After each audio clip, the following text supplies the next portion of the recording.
Our next guest is a young man who is accomplishing things you may not have realized were even possible. Alex France is a successful long-distance runner, earning an NAIA All-American honors despite being legally blind. And Alex joins us with his friend and coach, Philip Duncan. Good to meet both of you. I know it's been a while. We've been trying to do this for a while now. Thanks for being here. Alex, let's start with you. What is it about running that connects with you? So what connects me to running is just a battle between the mind and the body, especially because I obviously deal with something physical, being losing my vision, but being able to really test the limits of my body's capability with my mind is what I really enjoy about running. It's so amazing. I mean, what do you tell other people? What is your advice to them if they're trying to achieve something, anything? It doesn't have to be running. I would say to people who want to achieve their goals, have any dreams, that don't let anything stop you from doing that, regardless if you have a disability or if you don't.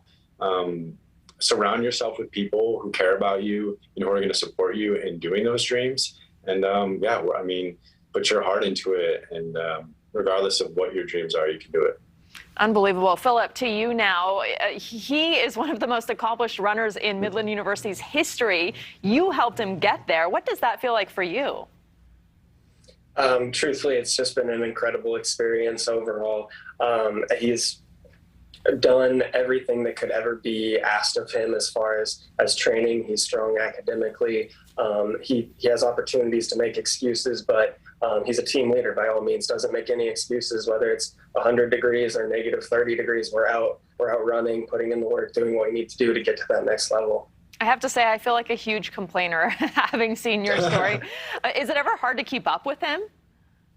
It really is. It is at times for other guide runners that he's had in the past. And even, if I'm having a rough day and he's having a good day at times, there's been times we both kind of pulled each other through workouts and things like that. But it's always been a good experience. And I love that this story is also about a partnership. What have you learned from each other? Alex, I'll start with you and then we'll go to Philip. I think one of the biggest things that I've learned, especially working with Philip, is just being able to grow in a relationship with one another. It takes an extreme amount of trust in one another, and it's just amazing to spend. I mean, the amount of miles that we put in together is a lot of miles, if you can imagine. But yeah, just to grow and to learn about somebody else and really be able to spend a lot of time with somebody, it means a lot to me. And just the relationship that we have now is something that we're always going to have until we're old and probably still running together. So you're old and gray. Philip, what about you? Yeah.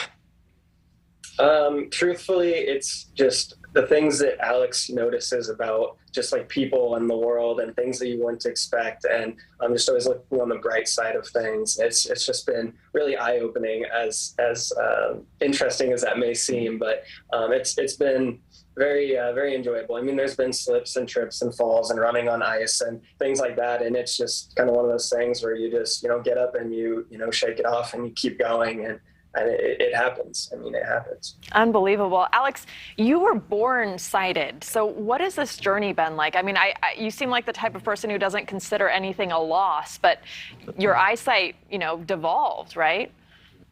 Yeah. So I was diagnosed when I was 13 as a freshman in high school. We started noticing my vision declining in middle school and decided to go get it checked out, and obviously was diagnosed with retinitis pigmentosa.